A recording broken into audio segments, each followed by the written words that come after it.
Amigas y amigos de todo el país, aquí comienza la emisión estelar de Telediario. De inmediato, un repaso por las noticias más importantes en medio de esta emergencia sanitaria. Bienvenidos y bienvenidas.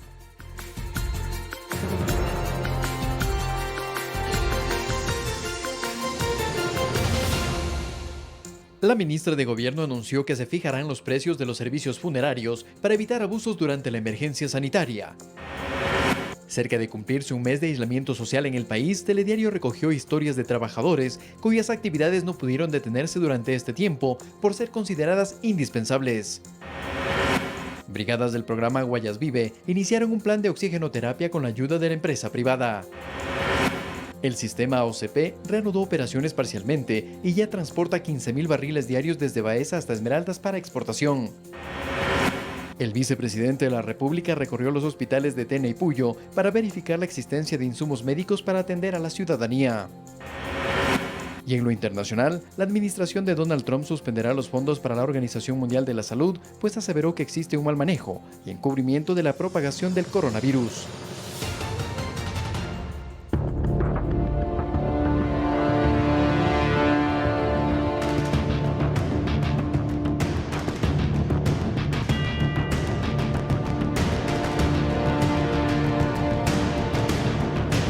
Comenzamos. Según el reporte presentado por el Ministerio de Salud actualizado hasta la mañana de este miércoles 15 de abril, se contabilizan en nuestro país un total de 7.858 casos confirmados de COVID-19. La ministra de Gobierno, María Paula Romo, anunció la fijación de precios de los servicios funerarios para evitar abusos. Esta fue la última medida adoptada por el Comité de Operaciones de Emergencias.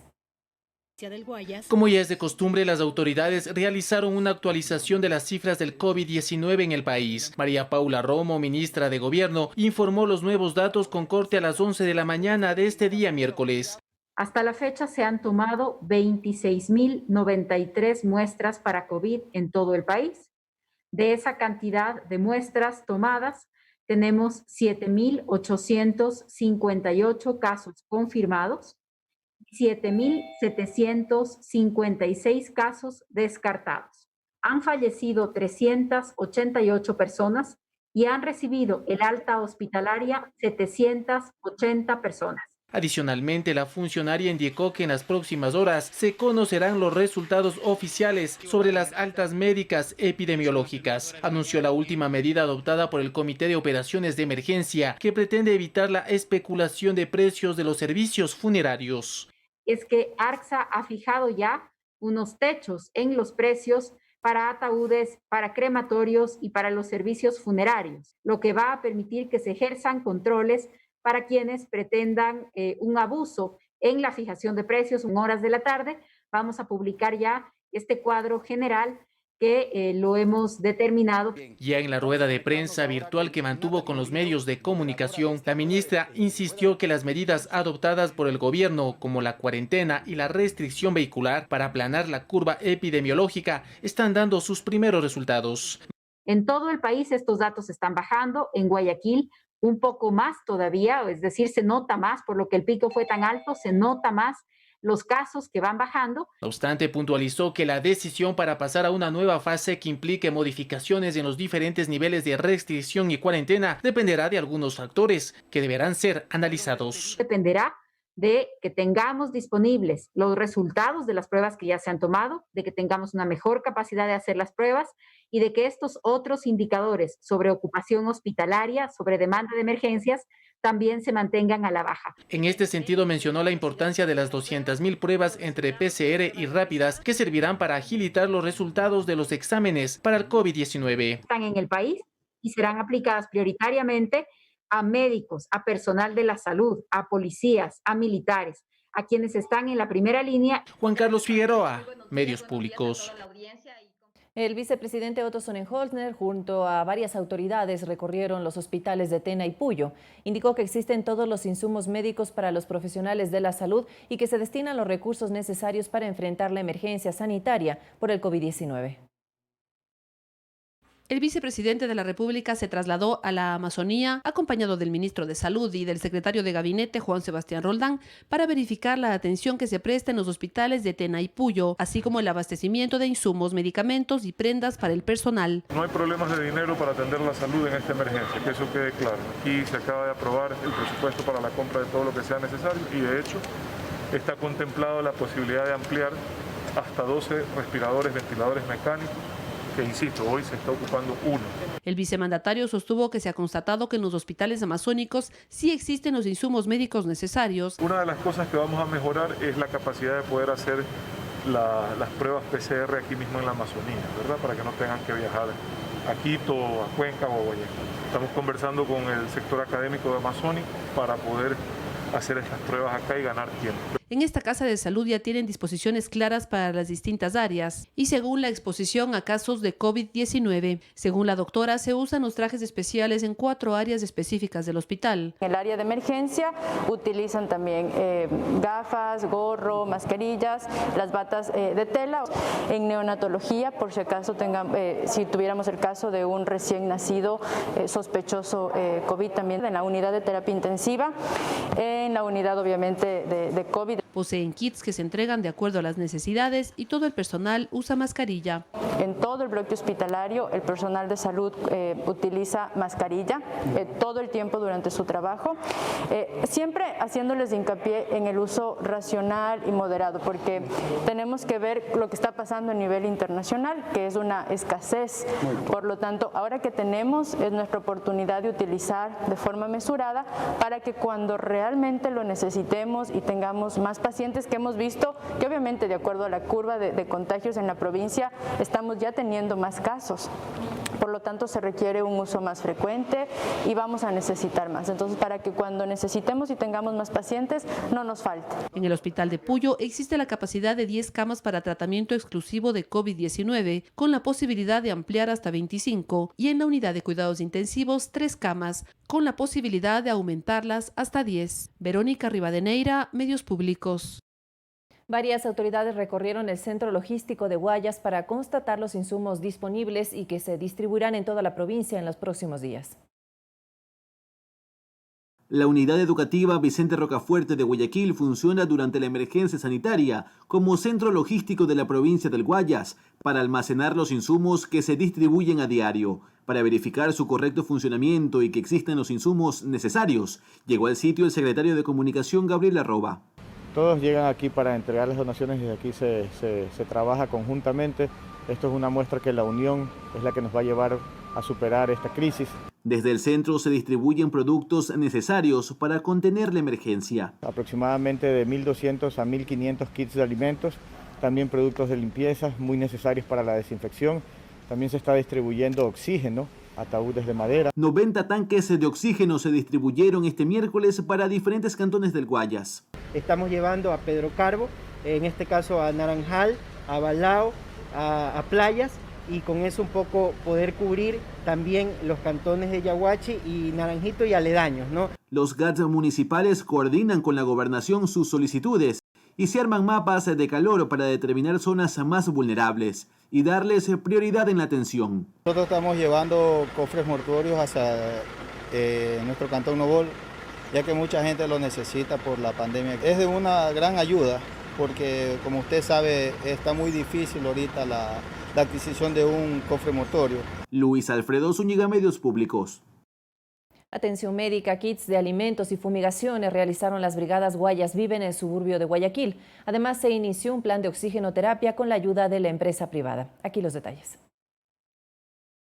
Las calles del suburbio de Guayaquil fueron las escogidas por las brigadas Guayas Vive en su segunda jornada, lideradas por la gobernación. Durante el recorrido se realizó la fumigación de casas y calles del sector como medida preventiva contra el dengue y para evitar la propagación del coronavirus. Estamos fumigando cada una de las casas, estamos fumigando también las calles y estamos conjuntamente con el Ministerio de Salud Pública. La intención es que la gente se quede en sus casas, que la gente entienda de que no deben de salir de sus casas. Nosotros vamos a acercarnos con la ayuda necesaria. Además, las brigadas contaron con el trabajo de los médicos del Ministerio de Salud, que realizaron pruebas rápidas y de PCR para identificar pacientes positivos de COVID-19 puerta a puerta. Si vemos un caso grave, hay que transferirlo al paciente hacia un hospital.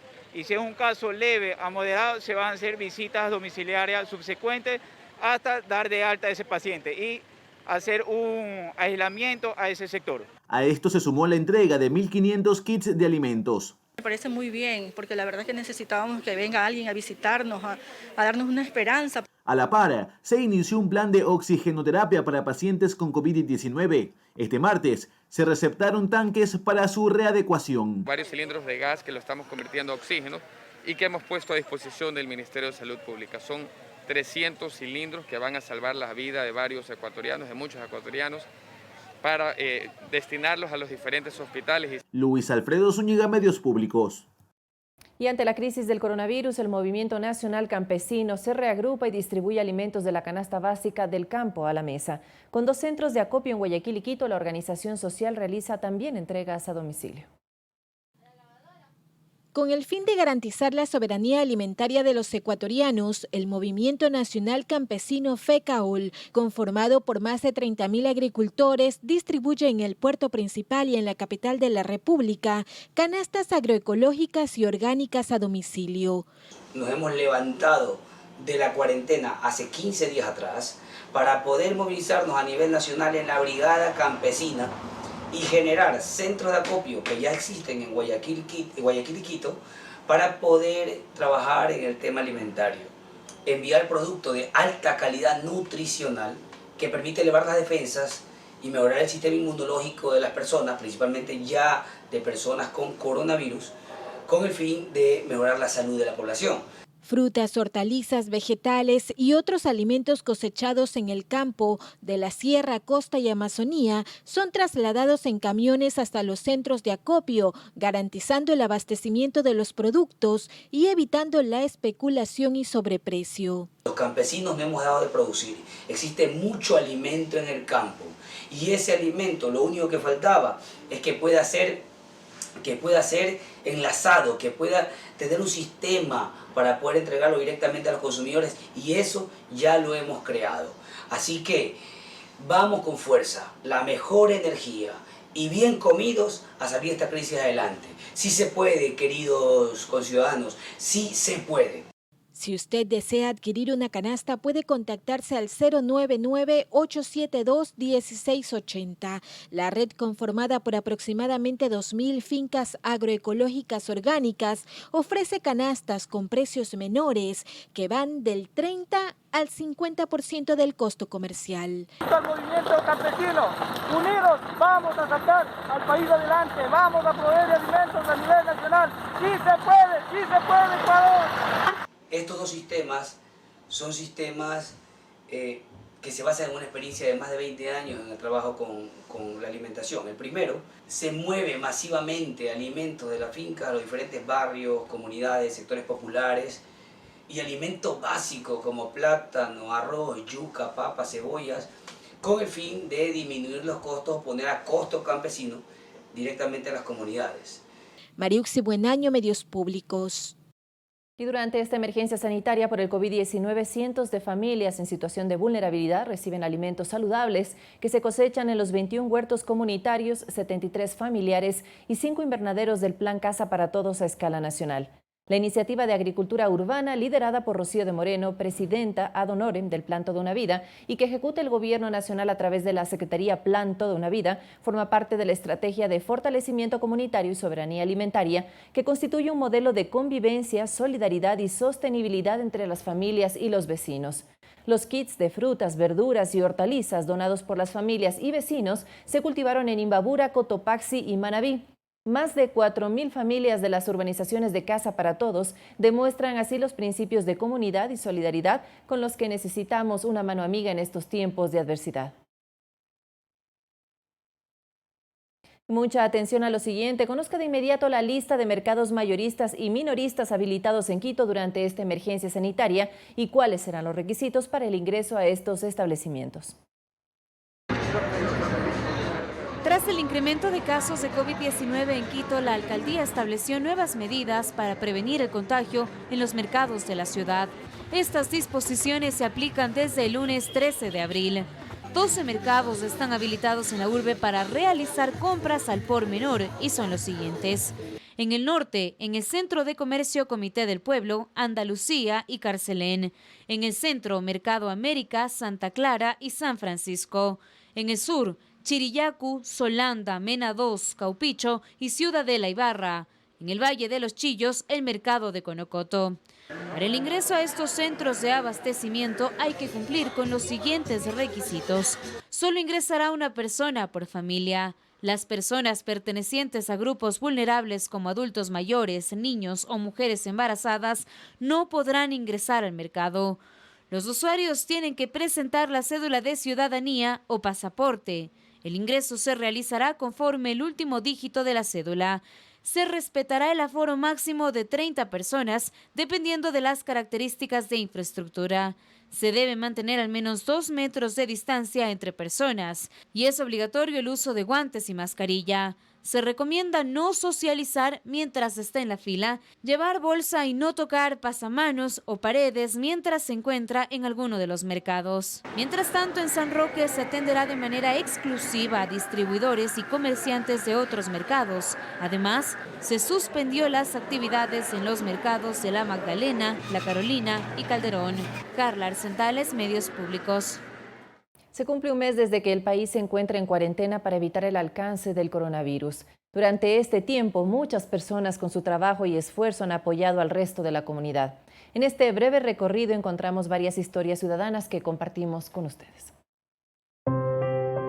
Las ciudades lucen distintas, con muy pocas personas y escasa vida en sus calles.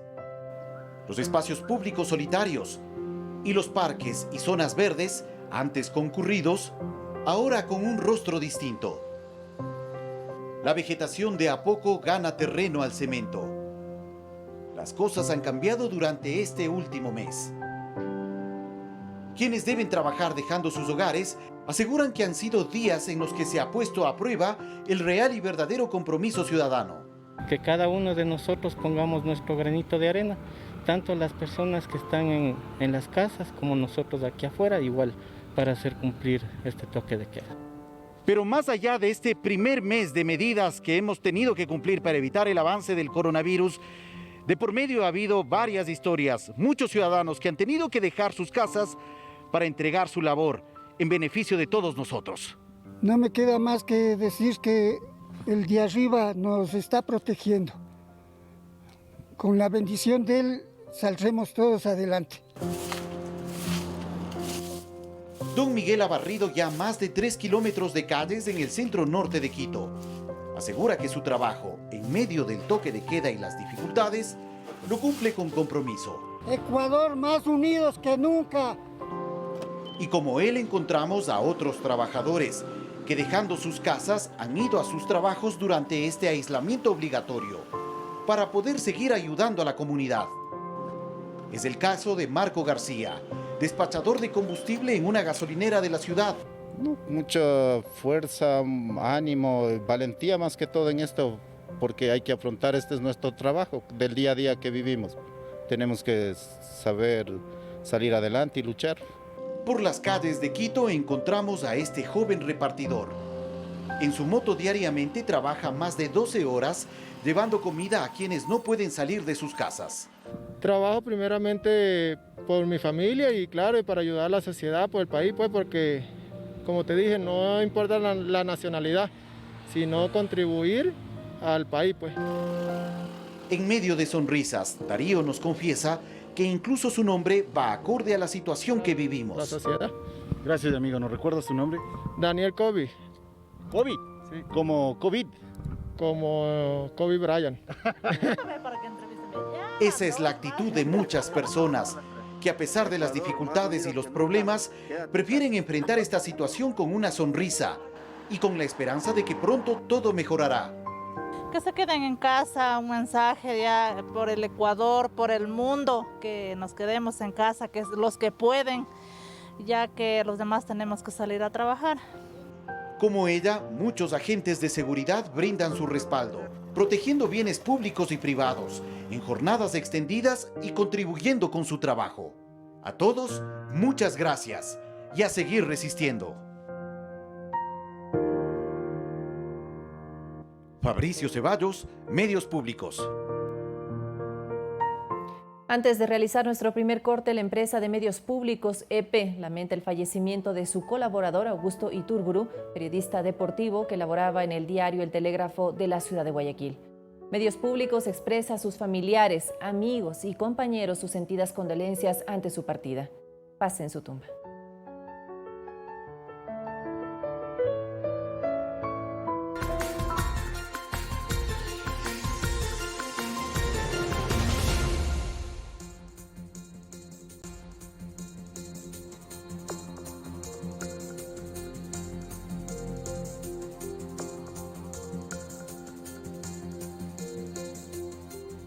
Gracias por seguir en nuestra sintonía. En las últimas horas, la Asamblea Nacional aprobó 2 cuerpos legales de manera virtual.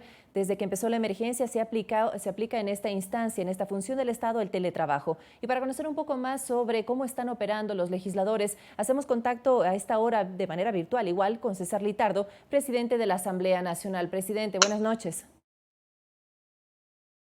Buenas noches a usted, un saludo a todo el país, un fraterno saludo a los ecuatorianos en solidaridad con ellos que en este momento están viviendo duros momentos desde lo sanitario y lo económico, así que un abrazo para todo el Ecuador que nos ven esta noche. Presidente, antes de hablar un poco sobre estas normativas que se encuentran ya aprobadas por parte de la Asamblea Nacional, coméntenos un poco cómo es la forma en la que están trabajando los legisladores. Entiendo también que algunos países han pedido asesoramiento para poder aplicar y replicar en cada uno de sus países este mecanismo de trabajo. Es un hecho histórico que se han dado en estas semanas en la Asamblea Nacional.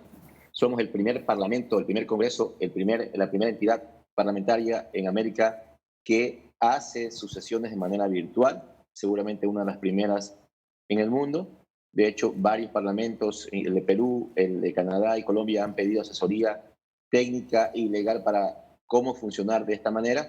El día de mañana tenemos una reunión con representantes de aproximadamente 15 países de América Latina en una conferencia virtual para también un poco exponer esta experiencia que le ha permitido a la Asamblea hacerlo de manera histórica. Yo hacía hoy un hincapié en un medio de comunicación que el día de ayer el Parlamento colombiano, Colombia celebraba como toda una hazaña y un acontecimiento nacional en Colombia el hecho de haber realizado la primera sesión virtual en ese Parlamento un mes después que nosotros ya lo hemos realizado. 5 días después que ocurrió y empezó la pandemia en el país, la Asamblea tenía ya legal y tecnológicamente implementado su accionar. Y el día de ayer hemos aprobado también las 2 primeras leyes de manera virtual en la historia del país. La ley de pesca y la ley de alimentación escolar, convirtiéndose en un ícono para el país en la legislatura como tal, y también lo que hacen las comisiones de manera permanente en su trabajo. Y lo que hoy ha pasado, las comparecencias de los ministros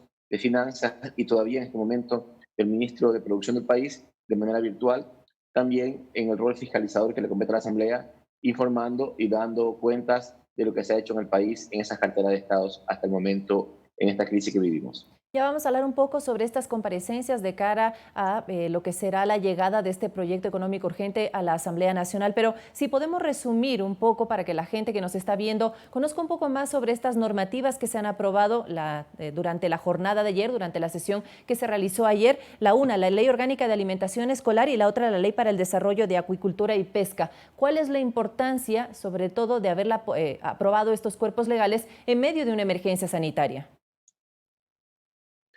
Estas 2 leyes se encontraban ya en la fase de veto, es decir, que ya se habían aprobado por la Asamblea antes de lo que ha pasado en el país. Por lo tanto, en esa normativa establece la ley que existen 30 días a partir que el veto ingresa a la Asamblea para poder aprobar o allanarnos o no allanarnos a lo que el Ejecutivo ha mencionado. Por lo tanto, en ese contexto, había que aprobar unos 30 días que se cumplían el día de mañana. Así, en la ley de pesca, lo importante y fundamental, ya es una ley que está totalmente concluido su proceso legislativo y tendrá que ser publicado en el registro oficial, era importante para aprobar para el país porque la pesca o el sector pesquero en el país representa el segundo rubro más importante o de mayor nivel no petrolero de ingresos para el Ecuador. Y era uno de los requisitos que exigía la Unión Europea para renovar los tratados bilaterales de comercio con este continente, que es el primer consumidor de productos que vienen de la pesca como tal. Por lo tanto, era importante hacerlo una ley que tenía 50 años de no haber sido tratada ni actualizada en el país. Y la otra ley, la ley de la alimentación escolar, que también tiene el mismo contexto, una ley que fue aprobada antes, que también llegó un veto, que había que aprobarlo en 30 días, tiene como finalidad, sobre todo en estos momentos, garantizar que a nivel de la educación secundaria y primaria en el país se garantice, valga la redundancia, que nuestros niños, nuestros jóvenes tengan la posibilidad de, a través de una alimentación escolar con la garantía de hacerla eficientemente, de manera que se pueda primar los nutrientes o una buena alimentación, también garantizar su crecimiento de manera integral, tanto en la parte física como intelectual. Así que son dos leyes que tenían que tratarse porque estaban dentro de los plazos que la ley establece y que la Asamblea Nacional cumplió con el trámite de manera normal, eficiente, de manera unánime y de manera que siempre se demuestra en la Asamblea con los consensos que necesita el país para avanzar. Presidente, ayer también surgieron algunos comentarios por parte de los asambleístas respecto a la defensa que debería hacerse del trabajo que están realizando en estos días, sobre todo en medio de la emergencia sanitaria. En sus palabras también se dijo que esta es una especie de campaña de desprestigio. ¿Cómo hacer en este caso para contrarrestar los mensajes, esta especie de campaña que también sobre todo circula a través de las redes sociales? Los parlamentos del mundo generalmente son entidades que no tienen una gran popularidad, hay que reconocerlo. Y muchas veces el hacer estos comentarios, y yo lo he manifestado en varias intervenciones, que a veces buscan tener la popularidad o la afinidad en una red social, en un Twitter, que buscan tal vez generar mucho más retweets o likes en una publicación, realmente tienen que salir del contexto de la discusión nacional. Creo que los parlamentos sirven para estabilizar la democracia en una democracia como tal. Somos asambleístas electos por la ciudadanía, por voto ciudadano, y en ese marco también nosotros hemos hecho un trabajo importante en varios aspectos. Yo creo que el debate no es si necesitamos o no en este momento tener una asamblea, más allá de que, como lo hemos dicho, tener una asamblea en este momento no soluciona los problemas. Lo importante en este momento es que el debate se centre en lo que realmente es vital para el país. Aquí hay dos cosas que son importantes para el país en este momento. Salvar vidas, darle a los médicos, a las enfermeras, al personal que está en los hospitales, todas las garantías de protección, darle a quienes lamentablemente han sido contagiados por el COVID, las garantías de que pueden acceder al servicio de la salud, a la medicina y a toda la atención que se necesita. Y también el otro eje, que es darle al país herramientas para solventar los problemas económicos que hemos tenido. Ahora, Ese es el verdadero debate que tiene que preocuparnos a los ecuatorianos, y en ese marco tenemos que generar los acuerdos y generar los espacios para debatir los temas que realmente le importan al país en este momento. A propósito de los acuerdos, presidente, también hemos recogido las inquietudes de algunos asambleístas, sobre todo respecto a la posible llegada en los próximos días de este proyecto económico urgente de cara a lo que estamos viviendo, esta emergencia sanitaria. Muchos han cuestionado esta disrupción que existe entre los poderes del Estado, el Ejecutivo y el Legislativo, y ahora, con las comparecencias que han tenido ustedes durante esta jornada, ¿cuál es la expectativa que usted tiene como presidente del Poder Legislativo frente a esta normativa que va a llegar, habiendo todavía ya algunas observaciones que se han marcado y que se han difundido a través de los distintos medios de comunicación? Creo que lo primero y lo más importante es que llegue el documento. Hasta el momento no ha llegado todavía. Entiendo que de lo que ha dicho hoy el ministro Martínez, serán dos leyes económicas urgentes que van a llegar a la Asamblea. Esto, como sabemos, en la ley, cuando estamos en un estado de excepción, pueden llegar dos. Una ley que tiene que ver con los ámbitos que usted mencionaba hace un momento, en temas de carácter solidarios dentro de la emergencia como tal, y otra que es las reformas al Código Orgánico de Finanzas Públicas, que ya fue procesado previamente en la Asamblea en algún momento. Pero yo creo que lo que se ha hablado es importante. Hay que tener el documento. Si no tenemos el documento no podríamos discutir.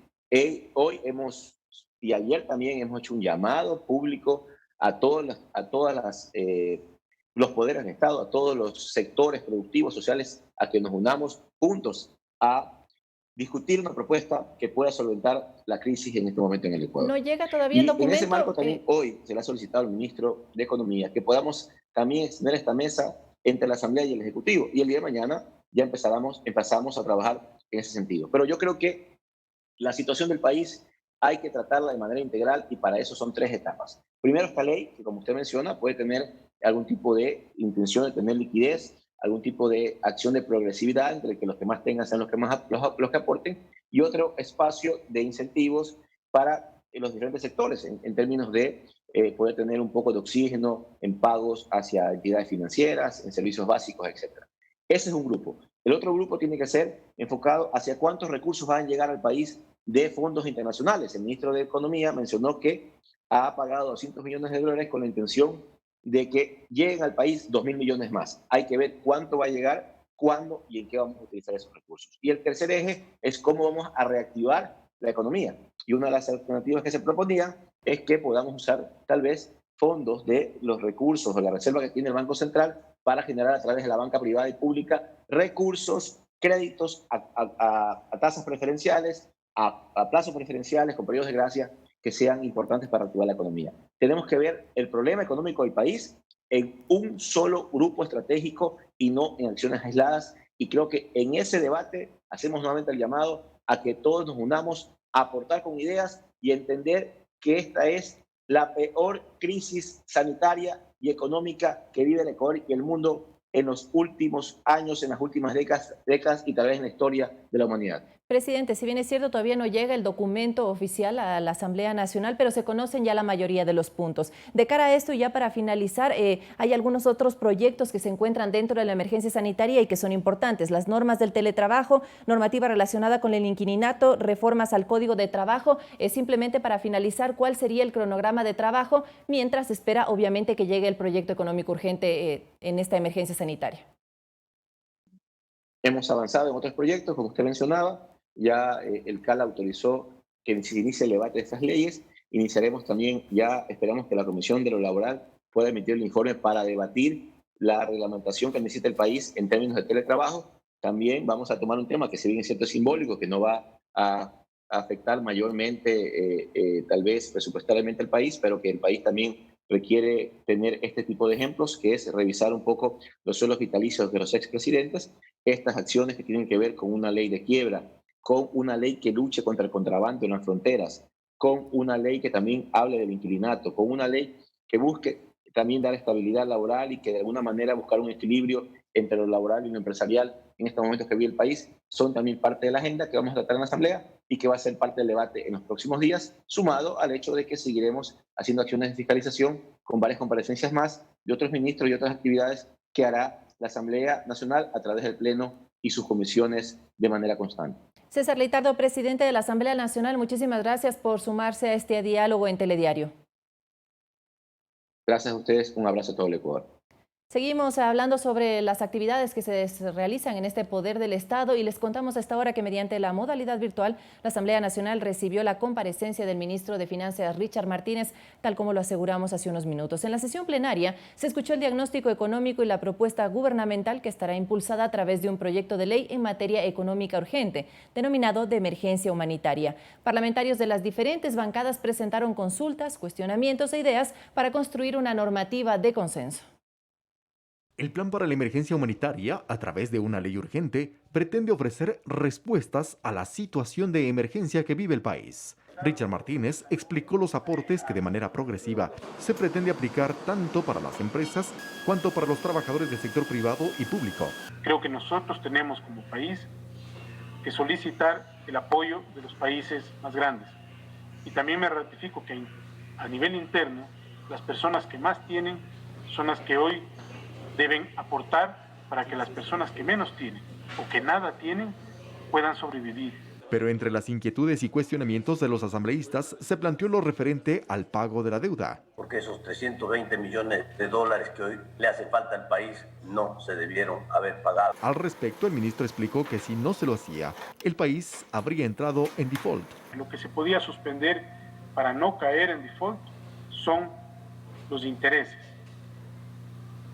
el pago del capital no se podía suspender. También hubo señalamientos a su viceministro Esteban Ferro.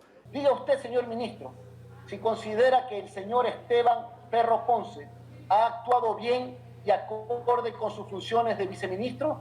Es más bien un gesto de transparencia, detallar con exactitud cuáles son las reuniones que se han tenido en los viajes internacionales. Sobre el manejo de la cuenta humanitaria también hubo críticas.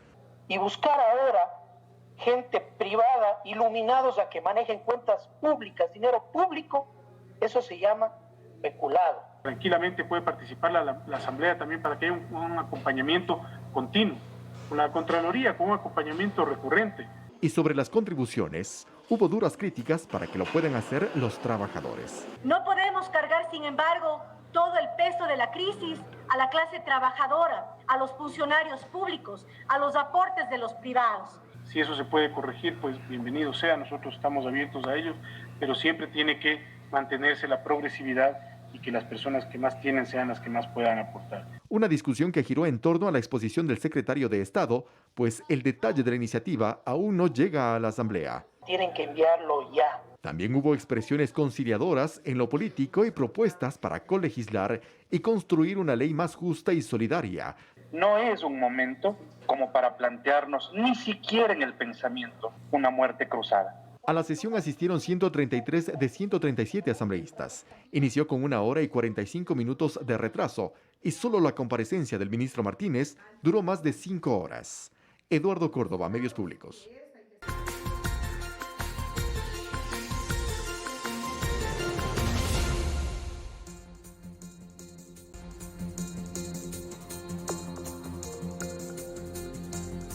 Las viviendas de las 37 familias afectadas por el desbordamiento del río Caupicho en el sur de Quito fueron readecuadas. Las familias se encuentran en sus casas y reciben ayuda del municipio. Mientras tanto, el COE cantonal identificó las causas que originaron la avalancha. Continúan los trabajos para remover escombros de limpieza y de readecuación de las viviendas afectadas por el desbordamiento del río Caupicho, producto de las fuertes lluvias en el sur de Quito, durante la cuarentena por el COVID-19. Así lo indicó César Díaz, secretario de Seguridad del Distrito Metropolitano de Quito. Adicionalmente, con la empresa de agua potable se ha hecho ya la limpieza casi en su totalidad de todos los sumideros y alcantarillas.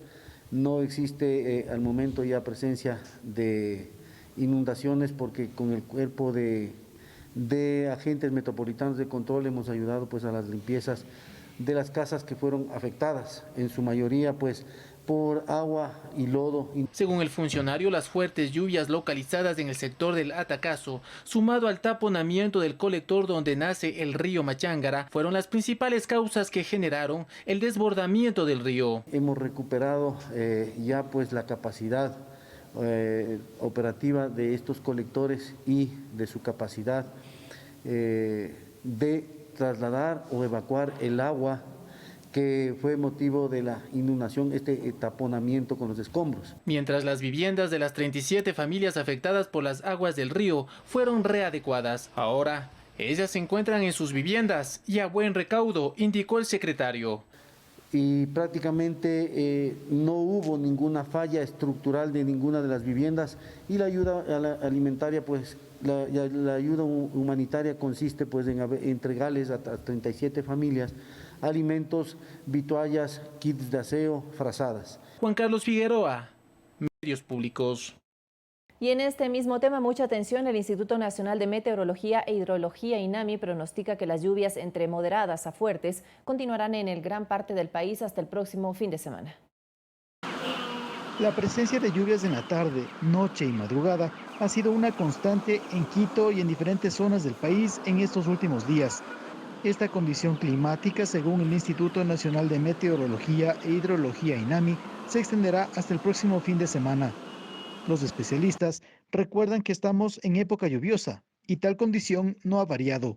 La configuración atmosférica contempla una situación típica de la época lluviosa. Tenemos mucha humedad ingresando desde el norte hacia nuestro país, lo que ha provocado el desarrollo de nubosidades y generado lluvias de variada intensidad en el Ecuador. El INAMI no descarta el pronóstico de lluvias entre moderadas a fuertes. las mismas que estarán acompañadas de tormentas eléctricas.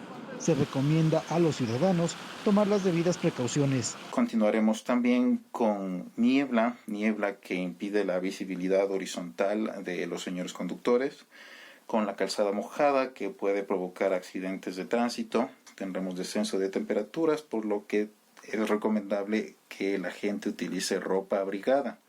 Hasta por el temporal es mejor quedarse en casa. Cuídese, no permita que un resfrío, un malestar gripal lo altere o le genere preocupación, ahora que el coronavirus está en todo su apogeo. Javier Ceballos, Medios Públicos. Varios tramos de vías que conducen a Quito, así como sectores al interior de la capital, se han visto afectados por las fuertes lluvias. Revisemos cuáles son en la siguiente nota. Un deslizamiento de tierra, por ejemplo, se produjo en el kilómetro 46 de la vía Calacalil-Independencia. Esa fue tan solo la primera emergencia reportada al EQ 911 con respecto a los ejes viales afectados por las intensas lluvias. Caídas de tierra también han sido alertadas en la vía Loax-Santo Domingo, específicamente en 2 tramos, el kilómetro 25 así como en el 68. La causa la misma, las fuertes precipitaciones que se registran en esta zona del país. No obstante, el temporal además ha generado problemas como hundimiento de calles en Quito, por ejemplo en la avenida Teniente Ortiz y Ajaví al sur de la capital, o en La Brevas y de Las Palmeras en el sector del Inca, esto al norte. Las emergencias han sido atendidas, pues a pesar de que la circulación es limitada, es fundamental tener expeditas todas las vías de acceso y movilización. Alex Llanos, Medios Públicos. El dengue es otra enfermedad que afecta a la provincia del Guayas. Se contabilizan 1.661 casos de los 5.356 pacientes que fueron atendidos a escala nacional, de acuerdo con el Ministerio de Salud. La COVID-19 no es la única enfermedad que ha golpeado a la capital de la provincia del Guayas. Se suma un brote de dengue, patología endémica en la región, que es transmitida por la picadura del mosquito Aedes aegypti. Los síntomas que presentan los enfermos son similares a la gripe, es decir, fiebre de 40 grados, dolores de cabeza intensos, musculares y articulares, sarpullido, náuseas y vómitos. En lo que cursa de 2020, solo en esta ciudad se han contabilizado 1.661 pacientes diagnosticados con dengue. Le sigue la provincia de Los Ríos con 1.047 casos. Manabí tiene 903 infectados. En cuarto lugar está El Oro con 328 casos. Esmeraldas, 316 infectados. Santo Domingo de los Áchilas, 309. Napo, 235. Orellana, 228. Pichincha, 90. Sucumbío, 77. Pastaza, 53 casos, y en 11 provincias más se contabilizan entre 2 y 22 casos, lo que da un total de 5.356 casos en 22 provincias del país, con una tasa de incidencia nacional de 31 por 100.000 habitantes. El periodo de incubación del dengue es de 4 a 7 días a partir de la picadura de mosquito, y la enfermedad puede durar hasta 15 días. La detección oportuna y la asistencia médica disminuyen las tasas de mortalidad por debajo del 1% según la cartera de Estado.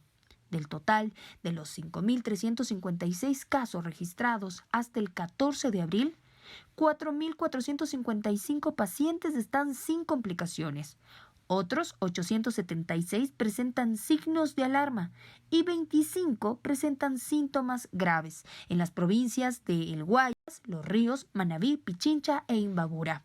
En Ecuador, durante el año 2019 se notificaron 8.416 casos, con una tasa de incidencia de 49 por 100.000 habitantes y 6 fallecidos confirmados.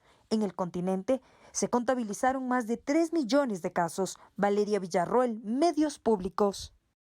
Y antes de irnos a la nueva pausa, les compartimos un cover musical de la canción Resistiré, interpretada por médicos, paramédicos que están atendiendo pacientes positivos de coronavirus en el área de emergencias y cuidados intensivos. El cantante ecuatoriano Israel Brito colaboró con esta iniciativa.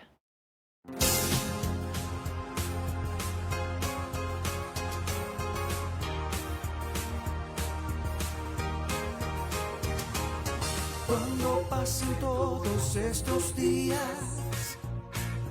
y la gente vuelva a salir, a pesar de todas las heridas, gracias daremos las gracias por vivir. Gracias a los que lucharon con cariño, A los que pelearon sin parar. gracias por cuidarme, Sin tener las armas necesarias. Pero con toda su voluntad. gracias a ti, Que cuidas de nosotros. Gracias a ti, que diste hasta tu vida por mi bien. Lo que tú haces no hace nadie y vale mucho.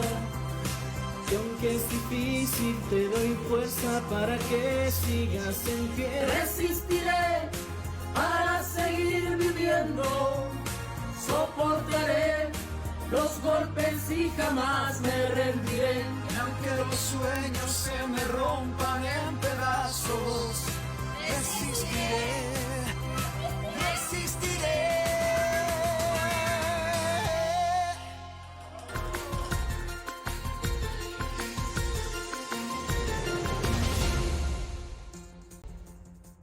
Es momento de revisar las noticias internacionales. Le contamos que el mandatario de Nicaragua, Daniel Ortega, reapareció luego de 34 días de ausencia.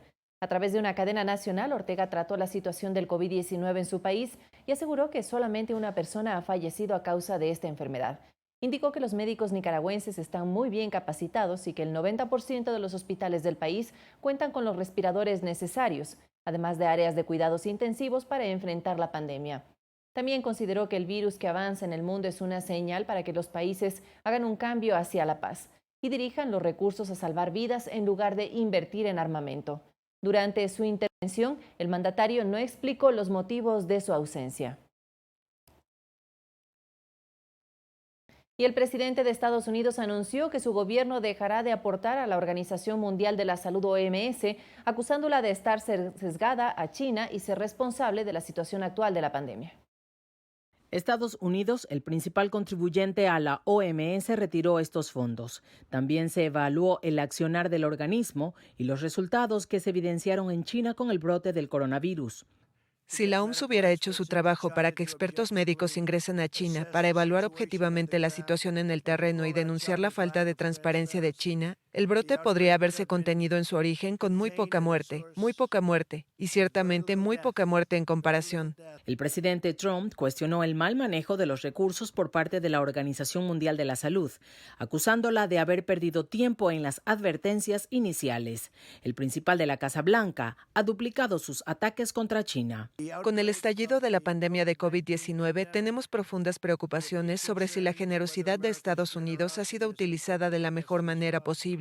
El director de la Organización Mundial de la Salud dio a conocer su postura al respecto.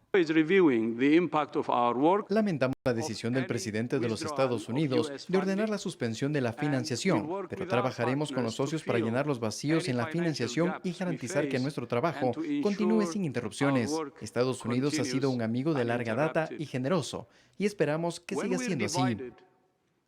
Trump justificó su decisión por la oposición de la OMS al cierre de fronteras para combatir la propagación del virus por no haber actuado antes. Guadalupe Ayoví, Medios Públicos. Y la decisión del gobierno norteamericano de suspender temporalmente los recursos para la Organización Mundial de la Salud generó numerosas reacciones. Veamos cuáles fueron los pronunciamientos de varios líderes y organismos internacionales. Las acusaciones del mandatario estadounidense Donald Trump a la Organización Mundial de la Salud de mala gestión y encubrimiento de la expansión del coronavirus fueron rechazadas por representantes de naciones y organismos. China, el principal país señalado por Estados Unidos de causar la pandemia, instó a Washington a continuar cumpliendo con sus obligaciones con la OMS. Esta decisión de los Estados Unidos debilitará las capacidades de la Organización Mundial de la Salud y socavará la cooperación internacional en la lucha contra la epidemia. Por su parte, el secretario general de las Naciones Unidas, Antonio Guterres, insistió en que ahora no es el momento para cortar fondos a la OMS o cualquier otra organización humanitaria en la lucha contra el virus. Creo que la Organización Mundial de la Salud debe ser apoyada, ya que es absolutamente fundamental para todos los esfuerzos del mundo para ganar la guerra contra el COVID-19. El alto representante de la Unión Europea para la Política Exterior, Josep Borrell, también desaprobó la medida. Lamento profundamente la decisión de los Estados Unidos de suspender la financiación a la OMS. No hay razón para justificar este movimiento en un momento en el que se necesitan sus esfuerzos más que nunca para ayudar a contener y mitigar la pandemia. Solo uniendo fuerzas podemos suspender esta crisis que no conoce fronteras. El canciller alemán Heiko Maas dijo: Culpar no ayuda. El virus no conoce fronteras. Tenemos que ir en contra del COVID-19. Trabajen juntos de cerca. Una de las mejores inversiones es que la OMS puede fortalecer, por ejemplo, el desarrollo y distribución de pruebas y vacunas. E incluso el cofundador de Microsoft, Bill Gates, reaccionó al anuncio del presidente Trump. Detener los fondos para la Organización Mundial de la Salud durante una crisis de salud mundial es tan peligroso como parece. Su trabajo está frenando la propagación del COVID-19 y si ese trabajo se detiene, ninguna otra organización puede reemplazarlos. El mundo necesita a la Organización Mundial de la Salud ahora más que nunca, agregó el multimillonario. Coralía Pérez, Medios Públicos. Y le contamos que Alemania adoptará nuevas medidas frente al COVID-19. La canciller Angela Merkel explicó que los estados federales alemanes acordaron la reanudación escalonada de las actividades académicas desde el próximo 4 de mayo, además de una relajación del confinamiento que será progresiva y cautelosa. Se reabrirán comercios de menos de 800 metros cuadrados y al menos hasta el 31 de agosto las grandes concentraciones estarán prohibidas. Restaurantes, teatros y salas de conciertos seguirán cerrados y los oficios religiosos continuarán suspendidos. Además, se mantendrá el control fronterizo con los países vecinos como Austria y Dinamarca, que también reactivan de forma progresiva y con muchas precauciones la actividad en colegios y pequeños comercios. El país europeo registra actualmente más de 133.000 casos de coronavirus y 3.592 personas fallecidas. Si permitimos más vida pública ahora, gradualmente, es muy importante que podamos rastrear las cadenas de contagio todavía mejor. Nuestro objetivo debe ser poder rastrear cada cadena de infección. Por eso estamos trabajando en una aplicación. Pero sobre todo, es el trabajo de las autoridades sanitarias, porque si podemos hacer eso, también podremos reducir el foco de infección. Y entonces la relajación de la vida pública ya no será tan grave, porque sabremos dónde surgen los brotes de infección. La Marina de Guerra de Estados Unidos retiró a 116 elementos del personal médico de su buque hospital anclado frente a las costas de Los Ángeles después de que 7 personas fueran detectadas con COVID-19. Según un comunicado, el personal del buque Mercy fue llevado a una base cercana y continúa en cuarentena. Ninguno a la fecha necesitó ser hospitalizado. El barco zarpó el 23 de marzo de San Diego, estado de California, en Estados Unidos, cuando todo el personal subió después de efectuársele exámenes médicos. Llegó a Los Ángeles 4 días después para ayudar a la ciudad a enfrentar esta pandemia. Y según el Fondo Monetario Internacional, este 2020 viviremos la peor recesión económica en 90 años debido a la pandemia del coronavirus, superando la crisis financiera global de 2008. En su más reciente informe denominado Panorama Económico Global, el organismo estimó una contracción del 3% para la economía global, con una caída del 11% en los volúmenes de comercio de bienes y servicios. Para el 2021 se espera una recuperación económica del 5,8% y será menor a los niveles previos al brote. El FMI advierte que los gobiernos y las autoridades de salud deben trabajar en conjunto en las distintas fases de la crisis: la contención, la estabilización y la recuperación de los países. Y antes de despedir esta emisión de Telediario, les presentamos los videos en nuestro segmento Conectados. Recuerden que ustedes pueden grabar desde su celular un video y enviarlo vía WhatsApp al número 0987-571-631 desde cualquier parte del mundo para saludar a sus familiares y conocidos. Que tengan todos una excelente noche.